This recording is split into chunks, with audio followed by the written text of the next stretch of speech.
তিনি আল্লাহ আকাশ থেকে পানি বর্ষণ করেন, অতঃপর তা দ্বারা তিনি সব ধরনের উদ্ভিদ উৎপন্ন করেন।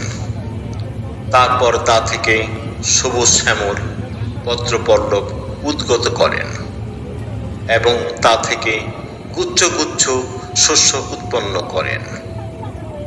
আল্লাহ আমাদের সঠিক বুঝ দান করুন, আমিন। চ্যানেলটিতে নতুন হয়ে থাকলে সাবস্ক্রাইব করুন, যদি পেজে থাকেন অবশ্যই ফলো করবেন। আল্লাহ হাফেজ।